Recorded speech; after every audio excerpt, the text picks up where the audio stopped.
जय हिंद, वंदे मातरम दोस्तों। हमारी पहली यूनिट समाप्त हो चुकी है। अब हम स्टार्ट करते हैं दूसरी यूनिट, जिसका पहला अध्याय है सेल यानी कि रॉक्स यानी कि चट्टानें। तो देखते हैं क्या होती है चट्टानें, रॉक्स, सेल। पृथ्वी के बाह्यमंडल को क्रस्ट या पपड़ी कहते हैं। क्रस्ट ठोस अवस्था में है। क्रस्ट का ऊपर उठा हुआ भाग जो कि स्थल को प्रदर्शित करता है, स्थल मंडल यानी कि लिथोस्फीयर कहलाता है। जल प्लावित भाग को जलमंडल यानी कि हाइड्रोस्फीयर कहा जाता है। स्थल मंडल का तात्पर्य चट्टान मंडल यानी कि रॉक स्फीयर से होता है, क्योंकि जो लिथोस्फीयर का लिथास है उसका शाब्दिक अर्थ चट्टान ही होता है। पृथ्वी की पपड़ी यानी कि क्रस्ट के पदार्थों को चट्टान कहा जाता है।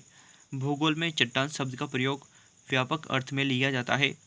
चट्टान शब्द के अंतर्गत पपड़ी यानी कि भूपृष्ठ या क्रस्ट के उन सभी पदार्थों को सम्मिलित किया जाता है जो चाहे कठोर हों या कोमल।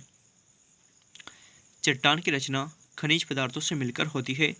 प्रत्येक शेल में एक से अधिक खनिज पदार्थों का मिश्रण रहता है। क्रस्ट में अधिकता से मिलने वाले तत्वों का मात्रानुसार जो प्रतिशत है वो इस प्रकार है।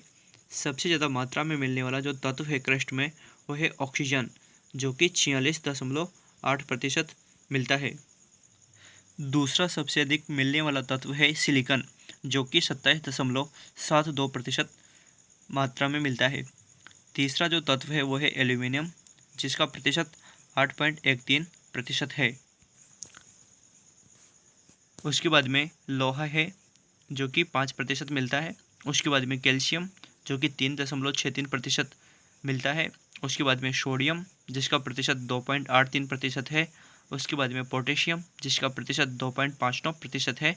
और उसके बाद में मैग्नीशियम जिसका प्रतिशत 2.09% है।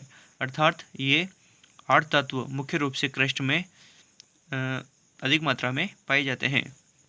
इनका अगर योग किया जाए तो 98.79% होता है।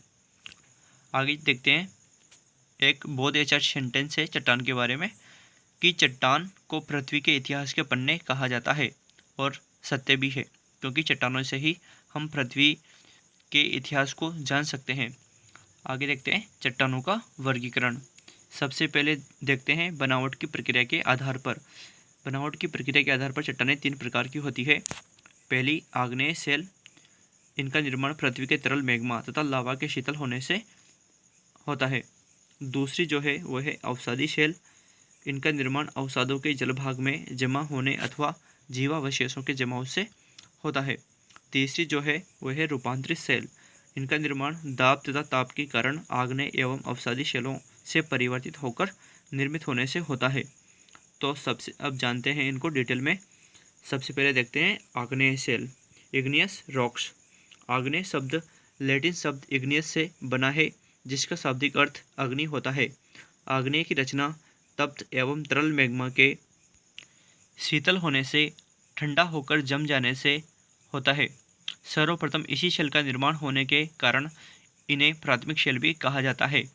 ज्वालामुखी उद्गार के समय गर्म एवं तरल लावा पृथ्वी के अंदर तथा बाहर जमकर ठोस होकर आग्नेय शेल का रूप ले लेता है। इनकी विशेषताएं जो है वो निम्न प्रकार है। आग्नेय शेल कठोर होती है और इनमें जल मुश्किल से ही प्रवेश कर पाता है। आग्नेय शेल रवेदार एवं दानेदार होती है।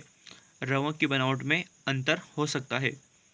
आग्नेय शेलों में परतों का अभाव पाया जाता है। पानी का प्रवेश बहुत कम होने से रासायनिक अपक्षय का प्रभाव कम होता है। यांत्रिक या भौतिक अपक्षय का प्रभाव अधिक होता है, जिस कारण चट्टानों में विघटन तथा वियोजन होता है। आग्नेय शेलों में जीवावशेषों यानी कि फॉसिल्स अथवा जीवाश्म नहीं पाए जाते हैं। इसका कारण है, पहला जो है वह है पृथ्वी की रचना के समय से ही इस चट्टान का निर्माण हुआ है, तो उस समय कोई जीव उपलब्ध नहीं थे, इसी कारण से इनमें जीवावशेष नहीं पाए जाते हैं। दूसरा कारण जो है वो ये बताया जाता है कि अत्यधिक उष्णता के कारण जीवाश्म नष्ट हो गए होंगे। इन चट्टानों में संधियाँ निचले भाग की अपेक्षा ऊपरी भाग में अधिक होती है। आग्नेय चट्टानों का संबंध प्राय ज्वालामुखी क्रिया से होता है, अतः इनका वितरण ज्वालामुखी क्षेत्रों में पाया जाता है। अब देखते हैं आग्नेय शिलाओं का वर्गीकरण।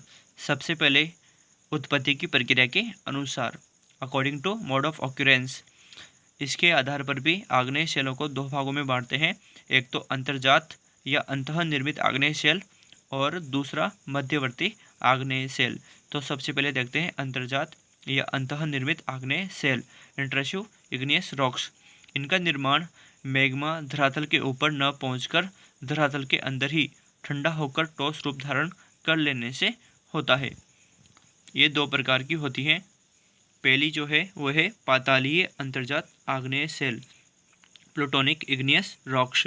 इनका निर्माण पृथ्वी की अधिक गहराई में होता है। गहराई में तापमान अधिक होने से ठंडा होने की जो गति है, लावा के ठंडा होने की जो गति है वो मंद होती है, अतः इनमें रवें अधिक तथा बड़े पाए जाते हैं। पातालीय शैल का उदाहरण मुख्य रूप से ग्रेनाइट है। पातालीय शैल का नामकरण प्लूटो के नाम पर किया गया है, जिसका अर्थ होता है पाताल देवता। दूसरी जो अंतर्जात या अंतर्वेदी आग्नेय शैल है वह है मध्यवर्ती अंतर्जात आग्नेय शैल, हाइपेबेशियल इग्नियस रॉक्स। इनका निर्माण धरातलीय अवरोध के कारण मैग्मा के दरारों, छिद्रों एवं नली में ही जमकर ठोस रूप धारण कर लेने से होता है। धरातल की सतह के नीचे निर्माण होने से ये मध्यवर्ती कही जाती है। अपरदन के कारण ये चट्टानें धरातल पर विभिन्न रूपों में प्रकट होती है, जैसे बेथोलिथ, फेकोलिथ, लोपोलिथ, डाइक, सील तथा नेक। ये सभी आग्नेय चट्टानों के मध्यवर्ती आग्नेय चट्टानों के रूप हैं, प्रकार नहीं है। ये चीज़ ध्यान रखिएगा। तो देखते हैं सभी को एक एक करके। सबसे पहले देखते हैं बेथोलिथ। बेथोलिथ जर्मन शब्द बेथोस से बना है, जिसका अर्थ होता है गहराई। यदि मैग्मा का बड़ा पिंड भूपर्पट्टी में अधिक गहराई पर ठंडा हो जाए तो यह एक गुंबद के आकार में विकसित हो जाता है। अपरदन द्वारा इसका ऊपरी भाग दिखाई देता है। ये विशाल क्षेत्रों में फैली हुई होती है। ये ग्रेनाइट के बने पिंड है। इन्हें बेथोलिथ कहा जाता है, जो मैग्मा भंडारों के जमे हुए भाग हैं। रांची पठार पर बेथोलिथ मिलते हैं, यानी कि रांची पठार पर इस प्रकार के उदाहरण देखने को मिल सकते हैं। दूसरी जो है वह है लेकोलिथ। लेकोलिथ जर्मन शब्द लेकोस यानी कि लिथोस, जिसका अर्थ होता है चट्टान, से बना है।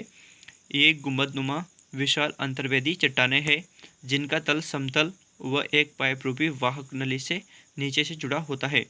इनकी आकृति धरातल पर पाए जाने वाले मिश्रित ज्वालामुखी के गुंबद से मिलती है। अंतर केवल यह होता है कि लेकोलिथ गहराई में पाया जाता है। कर्नाटक के पठार में ग्रेनाइट चट्टानों की बनी ऐसी ही गुंबदनुमा पहाड़ियाँ हैं। लेकोलिथ का निर्माण केवल परतदार चट्टानों में होता है। लेपोलिथ जर्मन शब्द लोपाज या लेफोज, जिसका अर्थ होता है छिछली बेसिन, से बना है। ऊपर उठते लावे का कुछ भाग क्षैतिज दिशा में पाए जाने वाले कमजोर धरातल में चला जाता है। यहाँ यह अलग अलग आकृतियों में जम जाता है। यदि तस्तरी के आकार में जम जाए तो यह लेपोलिथ कहलाता है। यदि जो लावा है अगर वो तस्तरी के आकार में जमता है तो यह लेपोलिथ कहलाता है। नेक्स्ट है फेकोलिथ। ज्वालामुखी उद्गार के समय मोड़दार पर्वतों की अपनति यानी कि एंटीक्लाइन तथा अभिनति यानी कि शिनक्लाइन में मैग्मा का जमाव हो जाता है। इस प्रकार बनी आग्नेय शैल को फेकोलिथ कहते हैं। नेक्स्ट है सिल। अंतर्वेदी आग्नेय चट्टानों का क्षैतिज तल में एक चादर के रूप में ठंडा होना सिल या सीट कहलाता है।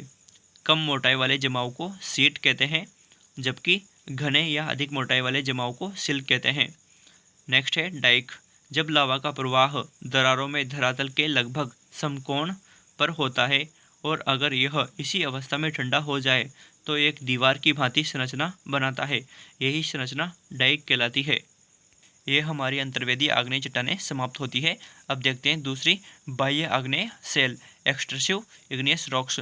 तरल एवं तप्त मैग्मा या लावा पदार्थ धरातल के ऊपर आकर जमकर ठोस होकर चट्टान का रूप धारण करता है तो उसे बाह्य आग्नेय शेल कहते हैं। इन्हें ज्वालामुखी शेल भी कहते हैं। बाहर आने के बाद लावा के शीघ्र जमाव से रवों की बनावट पूर्ण नहीं हो पाती। रवे बहुत ज़्यादा बारीक या फिर बिल्कुल नहीं होते। इनके उदाहरण है बेसाल्ट, ग्रेबो, ऑब्सीडियन आदि। लावा के सतह पर प्रकट होने के आधार पर इनके दो वर्ग होते हैं। एक तो विस्फोटक उद्गार से निर्मित एक्सप्लोसिव टाइप्स। जब ज्वालामुखी का उद्गार तीव्र गति से होता है तो विभिन्न आकार एवं प्रकार के पदार्थ बड़ी ऊंचाई तक ऊपर उछाल दिए जाते हैं। बाद में इनका जमाव सतह पर होता है। चट्टानों के बड़े बड़े टुकड़ों को बम कहते हैं। बम से छोटे भाग को लेफिली तथा बहुत महीन कणों को ज्वालामुखी धूल कहते हैं। जब बारीक पदार्थों का जमाव जल में होता है तो इसे ठफ कहते हैं। बड़े तथा छोटे कणों के मिश्रित भाग को ब्रेशिया अथवा आंग्लोमरेट कहते हैं। ठीक है, यह विस्फोटक उद्गार से निर्मित सेलें थी। दूसरा है शांत प्रवाह से निर्मित क्वाइट टाइप। जब छोटे छोटे सुराखों से मैग्मा धरातल पर शांत रूप में आकर फैल जाता है तो इस प्रकार के प्रवाह को लावा प्रवाह, लावा फ्लो कहते हैं। उदाहरण प्रायद्वीपीय भारत के पश्चिम भाग। तो यह इस तरह से हमारी आग्नेय शिलाएं समाप्त होती है। हालांकि इस वीडियो में मेरी स्पीड बहुत ज़्यादा थी।